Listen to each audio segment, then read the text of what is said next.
ハローワールド。漫画先輩、ヒャーすごい恥ずかしいですね、この最初に何か言うやつ。さあ、みんなついてこい。今日も。漫画先輩はですね、日本のリアル漫画を解説していく、そして作れるようになる、そんな本当のジャパニーズ漫画の技術をお伝えしていく番組だ。やろう。今日は This is 立ち切り。立ち切りの話をするよ。立ち切りとは何かっていうのはですね、マガジン。ね。マガジン。いやだけどマガジンではなくジャンプなんだけどね。このネタ通じるかなジャンプ。ね。これは日本の法律的にですね、著作権というものがありまして、それとっても大事、著作権。そして著作権があるので、不用意にこの中を見せることができない。それができるときは、ただ一つ、引用の形を取るときだけなんだ。ね、なので、これはあくまから引用する。これはですね、2月5日号の週刊少年ジャンプ2018年のものです。こちらからですね、じゃあパッと出すと、じゃあ、直撃の相馬がパッと出たので、相馬の中の、例えば、これ。じゃん。コマね。これ普通コマ、これ立ち切りコマね。 This is 立ち切りね。これも立ち切り This コマの立ち切りノーマルこれ立ち切り、下側立ち切りね。わかったわかったかな。わかりましたか。これさらに解説していくと、雑誌マガジン1枚ワンペーパー、ノーマルコマ、ノーマルね。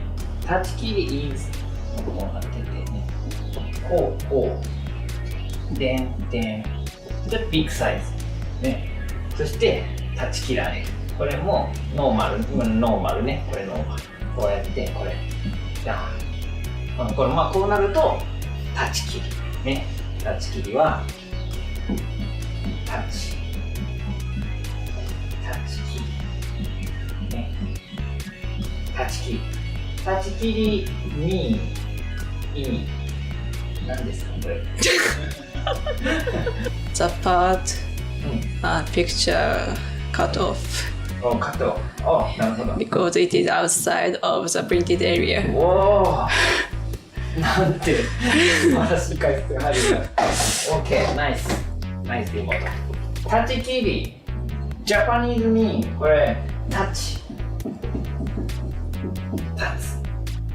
これ立つ、そして立ち切りね。立ち切り、これは日本の意味で言うとプリンティングを立ち切り、これはね、もうまさに今これを出す。日本の漫画家は必ず一本の刀を持っている。良い漫画を描くためにはみんな持っている。ノーマルね。立つ切りね。つまりディスにこれ立つこれ立つ This is 立つね。切る、同じ切るね。これが立ち切りね。分かった。本当にこれは冗談じゃないね。つまりプリンティングを、裁断するね。立って切るから立ち切りだね。そしてこの立ち切り、これはそもそも何かというと、内枠というものがある。内枠とね。ここにある、これが内枠だ。内枠、これは何かというと、原稿用紙というものがまず日本にはある。漫画用の原稿用紙、原稿なんだっけ。Manuscript. よし、原稿がある。それがそもそも専門の漫画原稿用紙が売っているね。 This is 原稿用紙ね。で、ビッグサイズ、スモールサイズ。ビッグサイズ is プロ用、プロフェッショナル。こっちはアマチュア用というと微妙かもしれないが、アマチュア用。A4 サイズ、B4 サイズ、ジャパニーズサイズですね。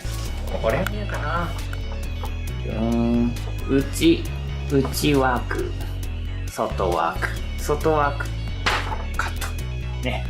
カット、みんな内枠にファンが書く。打ちワーク、打ちワーク、打ちワーク、打ちワーク、打ちワーク、打ちワーク。タッチキー、打ちワーク、タッチキー。で、これがめくりになる。ね、こうなる。こっち側は、ここ側はノータッチキリ。ね、ここは閉じられてノーピクチャー、ノー見えないので、ね、タッチ切らない。こっちは見えるからタッチ切りまで、タッチ切りコマを書く、ユーズ。ね、なんでそれをタッチ切りを使うのかっていうと、迫力、ね、ビッグサイズ、ね、迫力を作るためにやる。ドーン大きく見せたいからタッチ切りを使うことが多い。そして歴史を考えると、ジャンプね、昔の雑誌は結構ノーマルコマ多かった。ノーマルコマ is many 徐々にロングタイム、タッチキー is many になってきたよ。だから今ジャンプ、タッチ切り、ベリーメニーベリーメニー全部タッチ切りみたいな作品もあるんですね。オール全部タッチ切り、全部タッチ切り、オールタッチ切り、オールタッチ切り漫画もある。でもそれでもこっちはタッチ切らないよ。こっちは、ノータッチ切り、ね、なんだけどこれはやっぱりあくまで好み、ライクスタイルね、ので、人によっては例えば岸本先生、ナルトの岸本先生ねとかはナルトから引用するけどね、迫力あるけど結構ノータッチ切りね、ノータッチ切り、ノーマルタッチ切りね、ノーマルね、これは岸本先生のやっぱ作風で、多分これはアキラとかの大友克洋先生とかの影響とかで、大友先生とかは全然、ね、ノータッチ切り、ノーマルコマなのでそこら辺だと思うんですけど、というわけで作風ね、英語で言うとスタイル大事、スタイル大事。終わりです。